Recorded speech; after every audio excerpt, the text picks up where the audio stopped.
My guest is Chris Pauly. He's going to tell us how to offer surface drug testing, including meth, on homes and commercial buildings, all without a laboratory. It's all coming up next on Nanchi TV.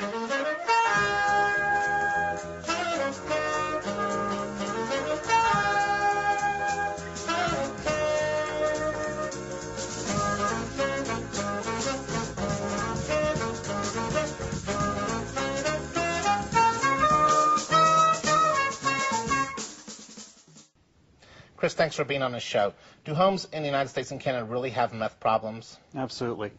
It's estimated that 500,000 or 500,000 homes just in the United States have been used to produce meth. So they're meth laboratories? That's correct. And if a home is a meth laboratory, does it cost much to remediate?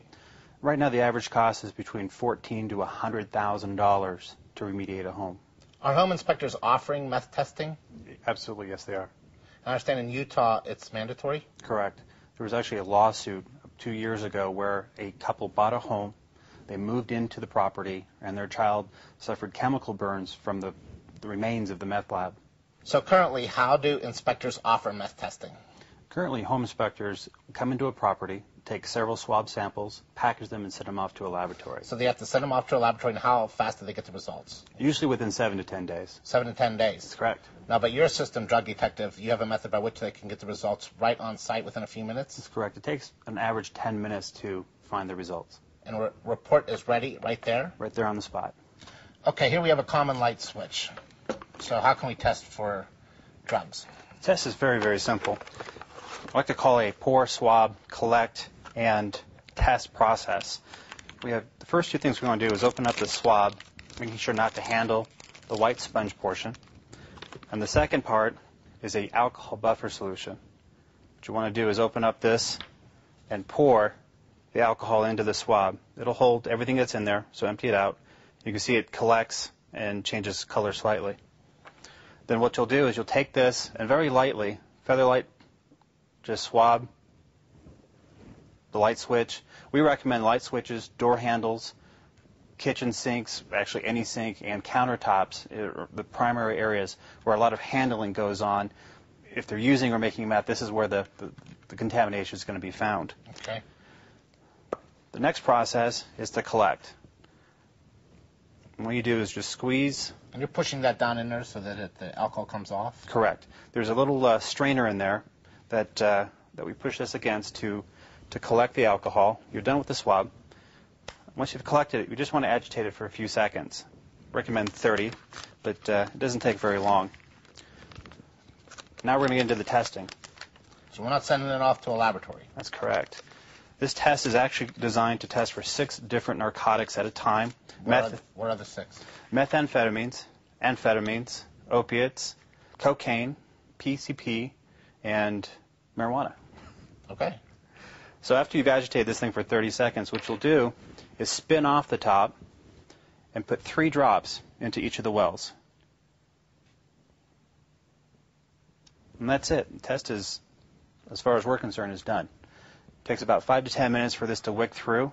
And as you can see, there's a red stain that's starting to come through the test strips. Now, once this is completed, what we're looking for is a reddish line or no line.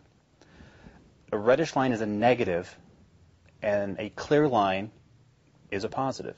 So it's kind of opposite what people are used to. Right. There is a control line at the very top of the test, or a C line, and this ensures that you've added enough fluid to make sure the test is valid. If the C lines aren't there, you've got to start all over. Right. Now, of all those 6 drugs, which one is of interest to a home buyer? Certainly not marijuana. You know, actually, we found that the home buyer wants to know what the house has been exposed to. Marijuana can be an allergen, and if you had a teenage boy or girl smoking in a room, that room's contaminated with THC and the marijuana. But it's nothing like meth. No. Methamphetamines is a huge problem. The chemicals they use are caustic, long-term health effects, and they don't dissipate over time. So whether it was 5 years ago or yesterday, those drugs are there and very, very potent. So how does an inspector report the result to his client? Does he actually hand him the test strip itself? Nick, we actually recommend that the home inspector take a photo of the test strip and include that in his report. And then he could just file the test strip, That's the actual right. test strip? That's correct. Now, what about an inspector who wants to have laboratory confirmation of this work that he's doing on site? Is it possible with your system? Absolutely. In the law enforcement agencies, they require confirmation from a lab. The alcohol solution that we've collected should have enough remaining in the test kit to send off to a lab for confirmation. Chris, are you saying that every home in North America should be tested for meth? Absolutely, Nick. There's an estimated 500,000 homes in North America that have been used to produce meth. Or are being used as laboratories now? Absolutely. So the remediation costs for these properties range anywhere from $10,000 to $100,000 per structure. In some cases, they have to knock the whole house down? Unfortunately, yes. And so the cost of having a meth test done by your home inspector is pretty insignificant to the cost that could be suffered if you have a meth problem. Absolutely. The cost of the kit and the services is the cheap insurance policy against that. So how do inspectors order the entire kit? Then go to our website at www.drugdetectivekit.com and order online. And do InterNACHI members get a discount? There is. In the checkout process, there's a coupon that'll give them a discount. And we'll have the InterNACHI coupon code on nachi.org for our members. If they buy a few kits, do they have to worry about using them quickly? What's the shelf life on these kits? The shelf life is 18 months. They have plenty of time to use the kits. Sounds like a great system. I love it. Chris, thanks for being on the show. Thank you, Nick. We'll see you next time.